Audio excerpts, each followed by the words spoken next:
Morning student. Last class में बेटा हमने असमान चुंबकीय क्षेत्र में किसी आयताकार लूप को गति के कारण उसमें विद्युत वाहक बल और विद्युत धारा प्रेरित धारा का मान ज्ञात कर लिया था। उसके बाद हमने संरक्षण ऊर्जा संरक्षण की भी बात करी थी और आज हम पढ़ेंगे बेटा समरूप चुंबकीय क्षेत्र में आयताकार कुंडली की घूर्णन गति के कारण प्रेरित विद्युत वाहक बल। एक आयताकार कुंडली है, उसकी घूर्णन गति के कारण, ठीक है, उसको रोटेट होने की कंडीशन में उसमें विद्युत वाहक बल कितना प्रेरित होगा। चुंबकीय क्षेत्र कैसा है बेटा? समरूप चुंबकीय क्षेत्र। कुंडली घुमानी है तो जैसे हमने 7वें चैप्टर में बनाया था ना कि दो बड़े चुंबक ले लिए N और S, एक N रखा इधर, दूसरा इधर S। इसके बीच जो चुंबकीय क्षेत्र होगा वो इस तरह से होगा N से S की तरफ। ये हम पढ़ चुके 7वें चैप्टर में। अब मेरे पास एक आयताकार कुंडली, मेरे पास क्या है? एक आयताकार कुंडली है जिसको घूर्णन कराना है, जिसको मुझे क्या करना है, जिसकी घूर्णन गति के कारण चुंबकीय क्षेत्र का मान, विद्युत वाहक बल का मान ज्ञात करना है, ठीक है ना, जिसका तल चुंबकीय क्षेत्र के साथ थीटा कोण पे है, इस तरह से। यह आयताकार कुंडली एक चुंबकीय क्षेत्र के बीच में रखी, जिसकी लंबाई L ले ली मैंने और चौड़ाई जो है वो स्मॉल b है। यह अपनी एक्सिस के अनुदिश ओमेगा कोणीय वेग से घूम रही है, एक्स के अनुदिश ओमेगा कोणीय वेग से वामावर्त दिशा में घूम रही है, ठीक है, इस तरह से। इसका जो तल है क्षेत्रफल सदिश, वो चुंबकीय क्षेत्र, जैसे चुंबकीय क्षेत्र तो इस दिशा में है और इसका क्षेत्रफल सदिश किस दिशा में, इसके बीच का कोण थीटा है। तो ध्यान से देखो बेटा, जब ये कुंडली घूमती है रोटेट, इस पे टॉर्क लगता है, बलाघूर्ण लगता है, या सीट हम 7वें चैप्टर में सीख चुके हैं कि समरूप चुंबकीय क्षेत्र में जब एक आयताकार कुंडली को रखा जाता है तो उसको घूम के ओमेगा कोणीय वेग से घूमती है। ओमेगा कोणीय वेग से जब वो घूम रही है तो एक्चुअल में इसका जो तल है और चुंबकीय क्षेत्र के बीच का जो कोण थीटा है वो कंटीन्यूअस परिवर्तित हो रहा है। अगर थीटा का मान लगातार बदल रहा है तो क्या चुंबकीय फ्लक्स के मान में भी परिवर्तन हो रहा है? चुंबकीय फ्लक्स के मान में भी परिवर्तन हो रहा है। तो जब ये घूमती है अपनी एक्स के अनुदिश तो इसके चुंबकीय फ्लक्स के मान में कंटीन्यूअस परिवर्तन होता रहता है, ठीक है। और अगर चुंबकीय फ्लक्स के मान में परिवर्तन होता है तो कुंडली में प्रेरित विद्युत वाहक बल या प्रेरित धारा प्रवाहित होगी, ठीक है, या प्रेरित होगी, ऐसा हम बोलते हैं, ऐसा हम सीख रहे हैं इस चैप्टर में। तो माना एक आयताकार कुंडली, माना एक आयताकार कुंडली, आयताकार कुंडली, इसको ABCD बोलते थे, ABCD समरूप चुंबकीय क्षेत्र में, समरूप चुंबकीय क्षेत्र B में ओमेगा कोणीय वेग से, ओमेगा कोणीय वेग, नियत है ये, कोणीय वेग से घूर्णन कर रही है या घूर्णन करती है। कोणीय वेग क्या है बेटा आपका? ओमेगा, ओमेगा से रोटेट कर रही है ऐसे अपनी एक्स पर, ठीक है ना, एक्स के अनुदिश, जिसके कारण कुंडली का तल या कुंडली के क्षेत्रफल सदिश, कुंडली के क्षेत्रफल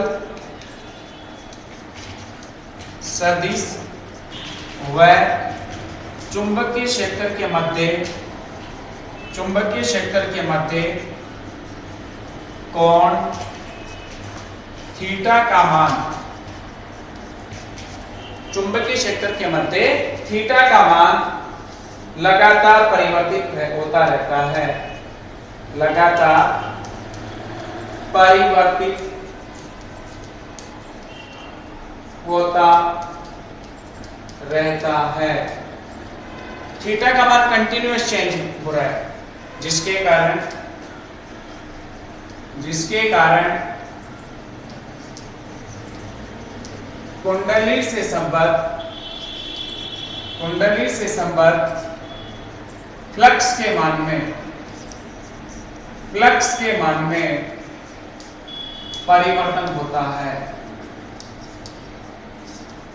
परिवर्तन होता रहता है। और अगर फ्लक्स के मान में परिवर्तन होता है तो कुंडली में प्रेरित विद्युत वाहक बल प्रेरित होगा। अतः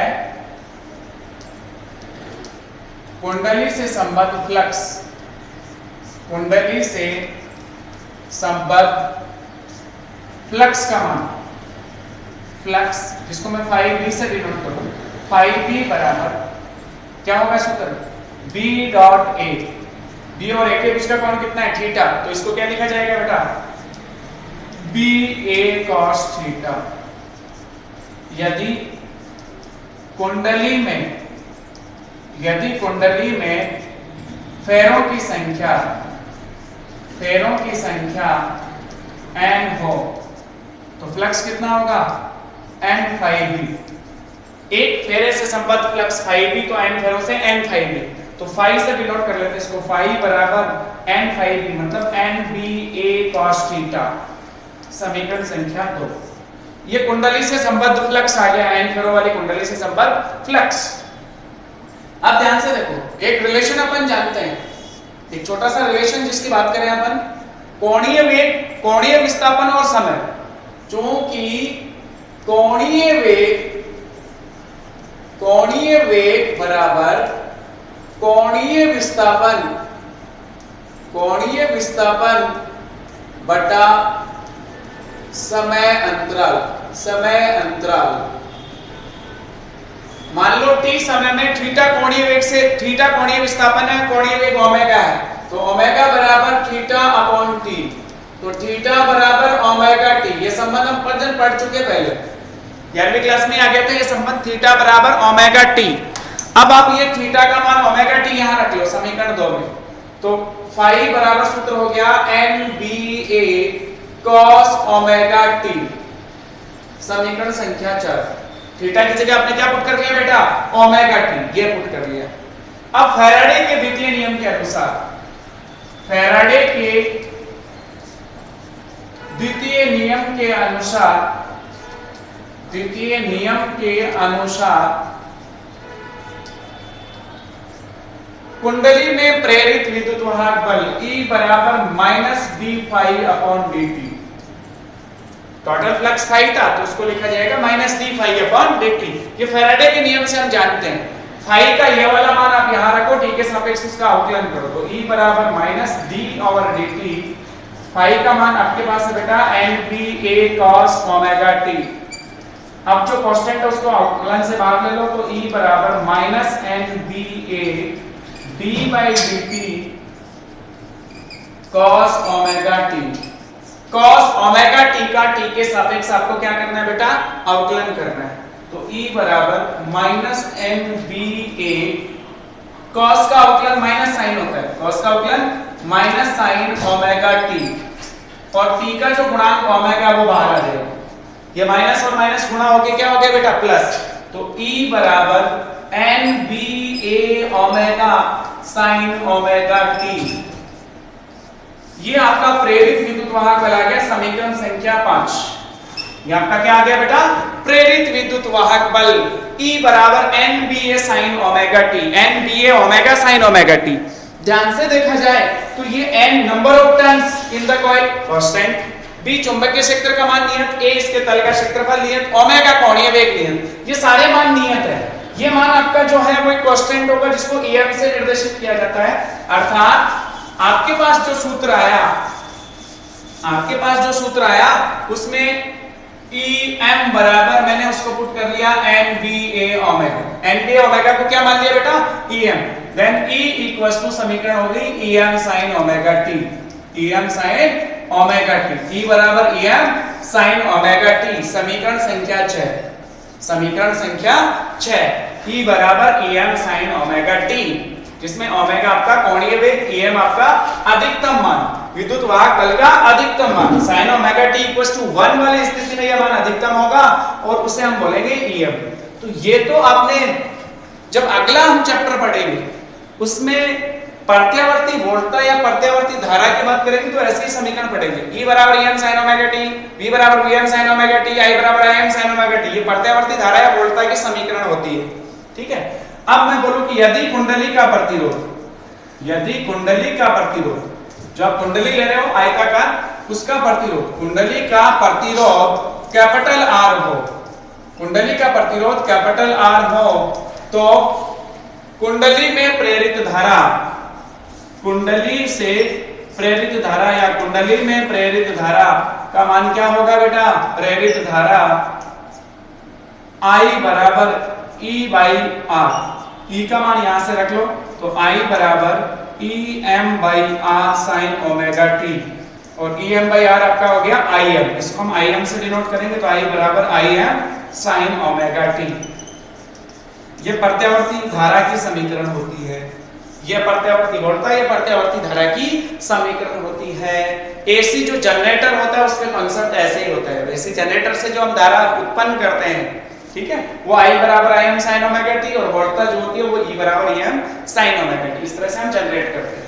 तो आपको ये डेरिवेशन कंप्लीट हो गया। अब इसमें देखो ग्राफ में समय का I के सापेक्ष ग्राफ, I का समय के सापेक्ष ग्राफ या E का ग्राफ, तो ये ग्राफ आप 11वीं क्लास जब आपने एसएचएम पढ़ा था, सरल आवर्त गति, उस समय कर चुके। टी के जो मान रखेंगे वो आपको पता है कि किस मान पे ये मान अधिकतम होगा, किस पे ये मान न्यूनतम होगा, वो सब हम डिस्कस कर चुके पहले। तो ध्यान से देखो, मैं जैसे ग्राफ पूछूं आपसे, दोनों ग्राफ बना लेते हैं। एक्स एक्स पे समय लिया हुआ है टी, और वाई एक्स पे जैसे आपके पास ई लिया हुआ है विद्युत वाहक बल वोल्ट में, और ऐसे ही दूसरा मैं आई के लिए पूछूं एम्पियर में है, और एक्स एक्सिस पे आप समय ले रहे हो टी सेकंड में, ये समय आपका सेकंड में है, और ये आपका मूल बिंदु है, ये आपका क्या है मूल बिंदु।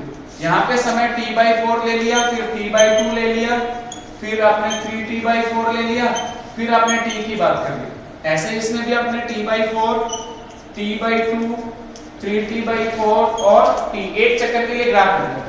जैसे आप इसके लिए ग्राफ बना रहे, t बराबर em sin omega, t equals to 0 पे sin 0, मान कितना होगा 0, ग्राफ यहां से स्टार्ट होगा। t/4 पे ओमेगा को लिखना है 2π/t, ये हो जाएगा sin π/2 em के बराबर। इसका मतलब धारा का जो प्रत्यावर्ती वोल्ट है उसका अधिकतम मान, ये em होगा यहां पे।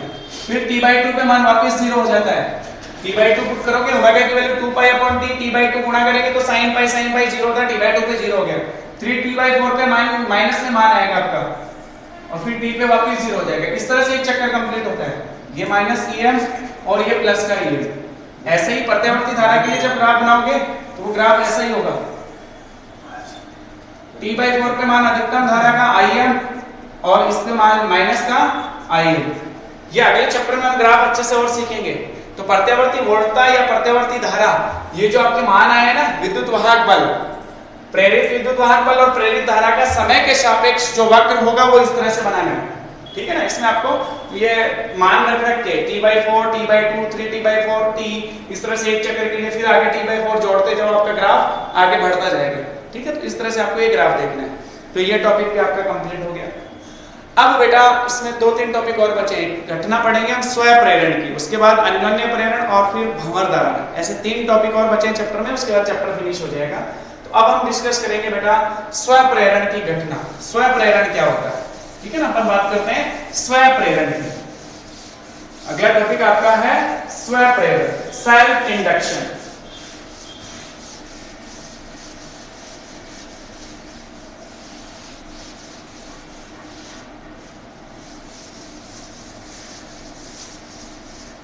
देखो नेक्स्ट टॉपिक आपका है स्वयं प्रेरण। थोड़ा सा स्टार्ट करते हैं, बाकी नेक्स्ट क्लास में पढ़ेंगे। सेल्फ इंडक्शन बात करते हैं। आपके पास एक कुंडली है, इससे आपने एक बैटरी जोड़ी हुई है जिसका विद्युत वाहक बल E है, इसके साथ कुंजी जोड़ी है, उसके बाद धारा नियंत्रक जोड़ दिया RH। धारा नियंत्रक की सहायता से इसमें धारा का मान कम ज्यादा किया जा सकता है। बैटरी के प्लस से कोई धारा निकली, आई इस कुंडली में गई और वापस बाहर निकली। जब मैं धारा नियंत्रक की सहायता से, पहले मैं स्वयं प्रेरण की घटना बता रहा हूं, उसके बाद स्वयं प्रेरण गुणांक पढ़ेंगे अपन L। जैसे ही मैं RH का मान कम करता हूं, इस परिपथ में RH का मान कम करूंगा तो कुंडली में धारा का मान, ये जो कुंजी है इसको क्लोज कर देंगे K को। जैसे ही RH का मान कम करेंगे, अपना जो धारा नियंत्रक है उससे प्रतिरोध कम कर देंगे, तो I का मान बढ़ेगा। I का मान बढ़ेगा तो इसके फ्लक्स में परिवर्तन हुआ। जैसे I का मान पहले मान लो 0 था, कुंजी खुली थी, खुला परिपथ था, ठीक है, या मैंने इसको क्रॉस कर दी, कोई धारा बही। अब जैसे आप अचानक से इसका प्रतिरोध कम करते हो तो धारा का मान बढ़ता है। तो पहले जब धारा बह रही थी तो मैं इसको परिनालिका के जैसे मान लो कि परिनालिका है, परिनालिका के अक्ष पे चुंबकीय क्षेत्र का मान μ0 Ni होता है। परिनालिका के अक्ष पे चुंबकीय क्षेत्र का मान होता है μ0 Ni। तो जैसे ही आप बोलते हो कि RH का मान कम करने से I का मान बढ़ा तो चुंबकीय क्षेत्र का मान बढ़ा। अचानक से क्या हुआ, चुंबकीय क्षेत्र B का मान बढ़ा। जैसे I बढ़ाओगे B का मान बढ़ेगा और B का मान बढ़ेगा तो फ्लक्स के मान में वृद्धि होगी। फ्लक्स के मान में वृद्धि होगी और फ्लक्स के मान में वृद्धि होगी तो विद्युत वाहक बल प्रेरित होगा, उसका मान भी बढ़ेगा। विद्युत वाहक बल प्रेरित होगा, धारा प्रेरित होगी। जो विद्युत वाहक बल प्रेरित होगा या धारा प्रेरित होगी वो उस कारण का विरोध करेगी जिसकी वजह से उत्पत्ति हुई है। किसकी वजह से हो रही है उत्पत्ति बेटा? RH का मान कम करने से, धारा का मान बढ़ाने से हो रही है। तो वो जो प्रेरित धारा होगी वो इसके विपरीत दिशा में बहेगी। स्मॉल समझने वाला कॉन्सेप्ट है कि जो धारा प्रेरित होती है और इस घटना को बोलते हैं स्वप्रेरण। इस घटना को क्या बोलते हैं? स्वप्रेरण। मतलब खुद की कुंडली के प्रेरण के कारण या खुद की कुंडली के कारण जो धारा प्रेरित हो रही है। हमने एक्चुअल में इसमें धारा प्रेरित की, धारा प्रवाहित की वो तो आई है। जो धारा प्रेरित हो रही है वो आई, कुंडली के कारण जो धारा प्रेरित हो रही है वो आई, उससे हम बोलते हैं स्वप्रेरण। जब किसी कुंडली में धारा का मान बढ़ाया जाता है तो उसके चुंबकीय क्षेत्र का मान बढ़ता है। उसके चुंबकीय क्षेत्र का मान बढ़ता है तो उसके फ्लक्स में वृद्धि होती है। फ्लक्स में वृद्धि होगी तो फ्लक्स में वृद्धि होगी, विद्युत वाहक बल प्रेरित होगा, धारा प्रेरित होगी और वो विद्युत वाहक बल और धारा प्रेरित होगी जो उस कारण का विरोध करेगी जिसकी वजह से उत्पत्ति हुई है, उस धारा की उत्पत्ति हुई है। तो एक्चुअल में इस धारा के विपरीत दिशा में बहेगी। अपोज हो रहा है इस केस में। सेकंड केस में, ठीक है, मैं इसको लिखवा भी दूंगा आपको। सेकंड केस में यही आपके पास कुंडली थी, आपने इस बार RH का मान बढ़ाया। विद्युत वाहक बल प्लस माइनस E था, फिर कुंजी लगी हुई थी, K क्लोज कर दिया, फिर उसके बाद धारा नियंत्रक RH। इस बार RH का मान आपने यहाँ तो RH का मान घटाया था, यहाँ RH का मान आप क्या कर रहे हो? बढ़ा रहे हो। जैसे ही मैं इसमें धारा का मान RH धारा नियंत्रक का प्रतिरोध बढ़ाऊंगा, धारा नियंत्रक का प्रतिरोध बढ़ाऊंगा तो धारा का मान क्या होगा बेटा? घटेगा। इस बार धारा का मान क्या होना चाहिए? घटना चाहिए। जब धारा का मान घटेगा तो चुंबकीय क्षेत्र के मान में कमी होगी, चुंबकीय क्षेत्र के मान में कमी होगी तो फ्लक्स में कमी होगी, फ्लक्स में वृद्धि नहीं होगी, इस बार फ्लक्स में कमी होगी। जो फ्लक्स में कमी के कारण जो विद्युत वाहक बल प्रेरित होगा या जो धारा प्रेरित होगी वो उस कारण का विरोध करेगी जिसकी वजह से उत्पत्ति हो रही है। तो एक्चुअल में RH कम करने से या धारा कम करने से तो वो जो धारा प्रेरित होगी वो इस बार इसमें उसी दिशा में बहेगी जिसमें ये धारा बह रही है, उसका विरोध होगा। भैया वो कम नहीं होने देगी। जो प्रेरित धारा होगी वो फ्लक्स में कमी नहीं होने देना चाहती है, वो उतना ही रहना चाहती है। ठीक है, तो वो उस धारा की दिशा इस धारा की दिशा में होनी चाहिए। ठीक है, तो उस कारण का विरोध हुआ, भाई कम नहीं होने देना इस धारा को, तो उसी दिशा में धारा अपनी प्रेरित धारा। ठीक है ना, मतलब ये इस बार इस दिशा में, भाई दोनों का कंसेप्ट समझ में आ गया। RH कम करने से RH बढ़ाने से धारा की प्रेरित धारा की दिशा बदली। कम करने वाली स्थिति में भी फ्लक्स में वृद्धि हो रही थी और RH बढ़ाने वाले केस में फ्लक्स में कमी हो रही है। तो घटना ये है स्वप्रेरण की घटना, इसी को हम बोलते हैं स्वप्रेरण की घटना। और इस केस में हमने जो लेंज का नियम या फैराडे का नियम पढ़ा उसमें यही था कि जो फ्लक्स में कमी या वृद्धि होती है उसका वो विरोध करता है विद्युत वाहक बल या प्रेरित धारा जिसकी वजह से उत्पत्ति हो रही है, जिसकी वजह से उत्पत्ति हो रही है। तो ठीक है बेटा, इसको आप थोड़ा अपनी लैंग्वेज में कैसे लिखेंगे, मैं बोल के लिखवा रहा हूँ, आज बोर्ड पे नहीं लिखवाऊंगा। स्वप्रेरण की जो घटना है उसको हम कैसे सीखेंगे, ये जो परिपथ है ना उसको हम कैसे लिखेंगे, तो हम देखेंगे ऐसे लिखेंगे। जब RH के मान में कमी की जाती है तो कुंडली में धारा के मान में वृद्धि होती है जिससे इसके चुंबकीय क्षेत्र के मान में वृद्धि होगी तथा चुंबकीय क्षेत्र के मान में वृद्धि होने से फ्लक्स के मान में वृद्धि होगी, अर्थात फ्लक्स परिवर्तित हुआ। फ्लक्स के मान में वृद्धि होने से कुंडली में प्रेरित विद्युत वाहक बल या विद्युत वाहक बल प्रेरित होता है तथा धारा प्रेरित होती है। इस घटना को स्वप्रेरण कहते हैं। इसके विपरीत जब RH का मान बढ़ाया जाता है, इसके विपरीत जब RH का मान बढ़ाया जाता है तो कुंडली में धारा के मान में कमी होती है, अर्थात चुंबकीय क्षेत्र के मान में कमी होगी, फ्लक्स के मान में कमी होगी तथा फ्लक्स के मान में कमी होने से विद्युत वाहक बल प्रेरित होगा तथा धारा प्रेरित होगी और वह उस कारण का विरोध करेगी जिसकी वजह से उत्पत्ति हुई है, अर्थात धारा कम होने के कारण इसमें फ्लक्स में परिवर्तन हुआ, विद्युत वाहक बल प्रेरित हुआ, धारा प्रेरित हुई और वो धारा कमी नहीं होने देगी। इसलिए धारा की दिशा में ही जो बाह्य परिपथ की वजह से धारा बही उसी दिशा में प्रेरित धारा बहेगी और इसमें विपरीत दिशा में बहेगी। ऐसी लैंग्वेज आपको लिखनी है। अब लिखना है स्वप्रेरण की घटना, स्वप्रेरण गुणांक, सॉरी स्वप्रेरण की घटना तो होगी, स्वप्रेरण गुणांक, स्वप्रेरण गुणांक। अगला टॉपिक है स्वप्रेरण गुणांक, जिसको एल से निर्देशित करते हैं। यह आपका कोएफिशिएंट है। किसी कुंडली से संबद्ध फ्लक्स, परिभाषा लिखनी है एल की, किसी कुंडली से संबद्ध, किसी कुंडली से संबद्ध फ्लक्स में परिवर्तन, किसी कुंडली से संबद्ध फ्लक्स में परिवर्तन कुंडली में प्रवाहित धारा के समानुपाती होता है। कुंडली में प्रवाहित धारा के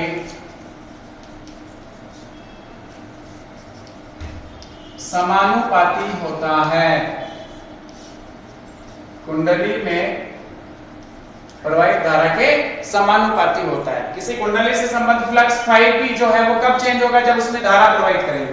दोनों केस में धारा चेंज करके देखिए हमने, धारा का मान घटाया बढ़ाया, इस स्थिति में धारा का मान बढ़ाया, इस स्थिति में धारा का मान घटाया, क्या फ्लक्स चेंज हुआ, इस वाली स्थिति में फ्लक्स बढ़ा, इस वाली स्थिति में फ्लक्स घटा।